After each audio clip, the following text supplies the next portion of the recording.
तीन बहनों की लालची भाभी।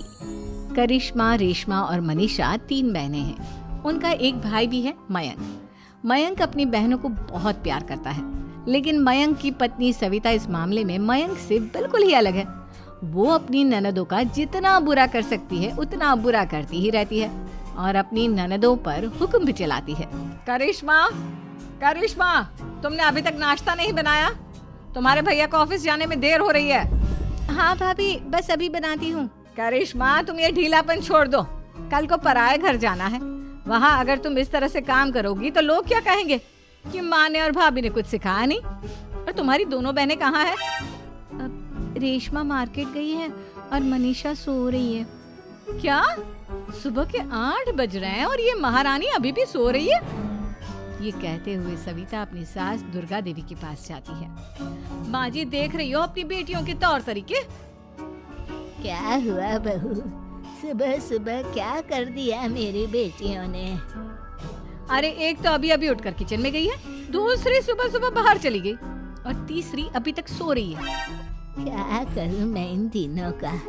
मैं तो परेशान हो गई हूँ। जा जाकर उठा उसे और रेशमा से मैं बात करती हूँ। सविता सीधा मनीषा के कमरे में जाती है और उससे कहती है, महारानी जल्दी उठो, सूरज सर पर आ गया है। भाभी थोड़ी देर और सोने दो ना, मैं रात को लेट सोई थी। वो क्या ना, यूनिट टेस्ट चल रहे हैं। शराफत से उठती है या नहीं, या फिर पानी की भरी बाल्टी डालूं तेरे ऊपर? नहीं भाभी, मुझे बिस्तर में नहीं लाना, उठती हूँ मैं। मनीषा जल्दी से उठकर बाथरूम में चली जाती है। सभी आराम से बैठकर नाश्ता कर रहे होते कि तभी रेशमा बाजार से हाथ में सामान लिए आ जाती है। रेशमा को देखते ही सविता उस पर बरस पड़ती है। लो, आ गई महारानी। ऐसा भी क्या सामान लाना था जो सुबह आंख मलते ही बाजार की तरफ रवाना हो गई? भाभी, कल आप ही तो चीख रही थी कि घर का सारा सामान मुझे ही लाना पड़ता है, घर में किसी को भी किसी काम से कोई लेना देना नहीं है। अब मैं बाजार जाकर सामान ले आई तो आपको इस बात से भी तकलीफ हो रही है? देख रही हो माँ जी, अपनी बेटी की जुबान कैंची से भी तेज चलती है। और मयंक, आप तो कुछ कहेंगे नहीं अपनी लाडली बहन को? रेशमा, अपनी भाभी से ऐसे बात नहीं करते। चलो माफी मांगो। भैया, मैं क्यों माफी मांगू? आप भाभी से बोलिए ना कि हम पर कम हुक्म चलाया करे। हम इस घर की बेटियां हैं और आपकी पत्नी की ननद है, नौकरानी नहीं। लो कर लो बात। इनकी भलाई के लिए कुछ भी बोलो तो इन्हें बुरा लग जाता है। इस घर में यही इज्जत है मेरी। देख लो माँ जी, आपकी बेटी किस लहजे में मुझसे बात कर रही है। सविता वहाँ से चली जाती है। मयंक को बहुत गुस्सा आता है, वो भी वहाँ से चला जाता है। फिर करिश्मा रेशमा को समझाती है, रेशमा, तुम्हें भाभी से माफी मांग लेनी चाहिए थी ना। लेकिन दीदी, मैंने कुछ किया ही नहीं, तो मैं माफी क्यों मांगू? हाँ करिश्मा दीदी, रेशमा दीदी जैसे ही घर में आई भाभी ही उन पर चिल्ला रही थी। हाँ, मैं मानती हूँ कि गलती भाभी की थी। मैं तो इसलिए बोल रही हूँ कि भाभी ने माँ को तो पूरी तरह अपने वश में कर लिया है। वो हमारी बात सुनती ही नहीं। मयंक भैया हमारे लिए हमेशा खड़े रहते हैं, इसलिए उनकी बात का मान तो तुम्हें रखना चाहिए था ना। कोई फायदा नहीं दीदी, कुछ दिनों की बात और है, भाभी उन्हें भी हमारे खिलाफ भड़का देंगे। फिर वो भी माँ की तरह हमारी किसी बात का विश्वास नहीं करेंगे। इसी तरह सविता अपनी तीनों ननदों को किसी न किसी बात पर परेशान करती रहती थी। एक दिन मयंक अपनी तीनों बहनों के लिए गिफ्ट लाया। करिश्मा, ये तुम्हारे लिए हार का सेट। रेशमा, तुम्हारे लिए सुंदर सी ड्रेस। और मनीषा, तुम्हें किताबें पसंद है ना, तुम्हारे लिए किताबें लाया हूँ। थैंक यू भैया। थैंक यू भैया। थैंक यू भैया। करिश्मा, तुम्हारा नेकलेस कितना सुंदर है। ये भैया कहाँ से ले आए होंगे? मैंने भैया को 3 दिन पहले फोन पर ये डिजाइन दिखाया था और आज भैया ये ले आए। सविता तो अपनी ननदों के गिफ्ट्स देखकर जल गई और करिश्मा का नेकलेस तो उसे भी बहुत पसंद आया था। अपनी बहनों के लिए कितना अच्छा नेकलेस लेकर आए हैं, मुझे कभी कोई गिफ्ट नहीं दिया। मैं आज ही ये हार चुरा लूंगी। रात में सविता करिश्मा का हार चुरा लेती है और इसी तरह उसे अपनी ननदों की जो भी चीज अच्छी लगती वो उसे मांगती नहीं, बल्कि रात के अंधेरे में चुरा लेती। इसी तरह दिन बीतते गए और सविता ने मयंक के दिल में भी उसकी बहनों के लिए नफरत पैदा कर दी। एक दिन मयंक ने करिश्मा और रेशमा के लिए रिश्ता देखा और ये बात उसने घर में सबको बताई। माँ, करिश्मा और रेशमा के लिए बहुत अच्छा रिश्ता आया है। वो लोग कल इन्हें देखने आ रहे हैं। आप और सविता मिलकर सारी तैयारी कर लेना। ये सुनकर करिश्मा और रेशमा खुश हो जाती हैं, लेकिन सविता सोचती है, अगर इन दोनों बहनों की शादी हो गई तो घर और बाहर का काम कौन करेगा? मनीषा तो एक नंबर की कामचोर है, उससे तो किसी बात की उम्मीद लगाना ही बेकार है। मुझे इस शादी को रोकना होगा। अगले दिन सभी लड़के वालों के स्वागत की तैयारी करने में लगे होते हैं। तभी मयंक अपनी बहनों से आकर कहता है, तैयार हो गई तुम दोनों? देखो दोनों लड़के बहुत अच्छे हैं, मैं कोई कसर नहीं छोड़ना चाहता, इसलिए तुम उनके सामने अच्छे से बिहेव करना और अपनी भाभी से लड़ने मत लग जाना। करिश्मा, तुम वो नेकलेस पहन लो ना जो मैं तुम्हारे लिए लाया था।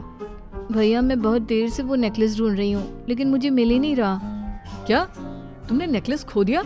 तुम्हें पता भी है वो कितना महंगा था? तुम कोई काम ढंग से नहीं कर सकती। मयंक गुस्से में वहां से चला जाता है। थोड़ी देर बाद लड़के वाले भी आ जाते हैं। वो दोनों बहनों को पसंद कर लेते हैं और रिश्ता पक्का हो जाता है।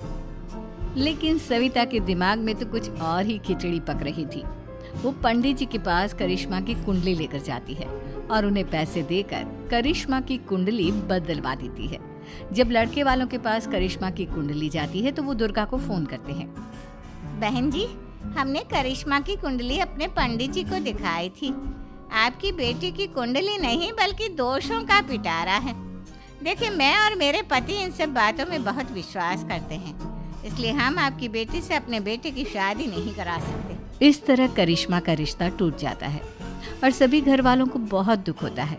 अब कविता सोचती है, चलो करिश्मा का तो रिश्ता टूट गया, अब रेशमा का भी रिश्ता तोड़ना है। क्या करूं? अब सविता आवाज बदलकर किसी अननोन नंबर से रेशमा के होने वाले ससुराल में फोन करती है। हेलो, मैं कौन हूँ कौन नहीं ये आपके लिए जानना जरूरी नहीं। बस इतना सुन लो कि रेशमा का 2 साल से किसी के साथ अफेयर चल रहा है। बस रेशमा का रिश्ता तोड़वाने के लिए सविता का इतना कहना काफी था। अब रेशमा का भी रिश्ता टूट गया। मयंक और दुर्गा देवी ने रेशमा को खूब खरी खोटी सुनाई और उससे बार बार उस लड़के के बारे में पूछने लगी। आप दोनों मुझे क्यों परेशान कर रहे हो? अरे कोई लड़का होगा मेरी लाइफ में तो मैं बताऊंगी ना, जब कोई है ही नहीं तो कहाँ से लाऊं मैं कोई लड़का?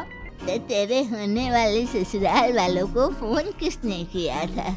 माँ, मैं नहीं जानती किसने फोन किया था, मैं सच कह रही हूँ। मैं तो पहले ही कह रही थी इसकी लगाम खींच कर रखो, लेकिन मेरी सुनता ही कौन है। आप चुप रहिए भाभी, ये सब आपका ही किया धरा है।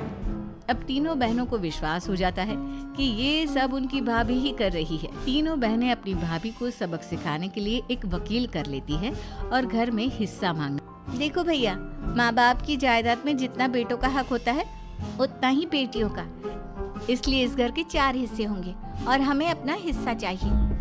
मैंने तुम्हारे लिए क्या क्या नहीं किया और तुम इस घर में हिस्सा मांग रही हो? भैया, आप और माँ हम बहनों की कोई बात नहीं सुनते हो और भाभी हमारी शादी नहीं होने देगी क्योंकि उन्हें लगता है कि आप हमारी शादी में ज्यादा पैसा लगाओगे और उन्हें हम जैसी फ्री की नौकरानी कहाँ मिलेगी। तो हम भाभी के साथ तो रह नहीं सकते, हम बहनों को अपना हिस्सा चाहिए। अरे तुम्हें शर्म आनी चाहिए अपने भाभी पर ऐसा इल्जाम लगाते हुए। वो तुम्हारे बारे में कितना सोचती है। हाँ माँ, भाभी हमारे बारे में बहुत सोचती है, दिन रात बस यही सोचती रहती है कि किस तरह से अपनी तीनों ननदों को परेशान करूं और कभी मुझे पढ़ने भी नहीं देती। दोनों बहनों का रिश्ता भी तो इन्होंने ही तोड़वाया है और रात में हमारे कमरे में आकर हमारी चीजें भी चुराती हैं। इसी तरह सविता की तीनों ननदें अपनी बात पर अड़ी रही। अब कोर्ट में तारीख भी शुरू हो गई। जब सविता को लगा कि उसकी तीनों ननद इतनी आसानी से नहीं मानने वाली, तो उसने अपने पति और सास को सारी सच्चाई बता दी और अपनी तीनों ननद से माफी मांगी। मयंक और दुर्गा को भी अपनी गलती का एहसास हो गया। अब सविता खुद करिश्मा और रेशमा के लिए अच्छा रिश्ता ढूंढती है और उनकी शादी करवाती है।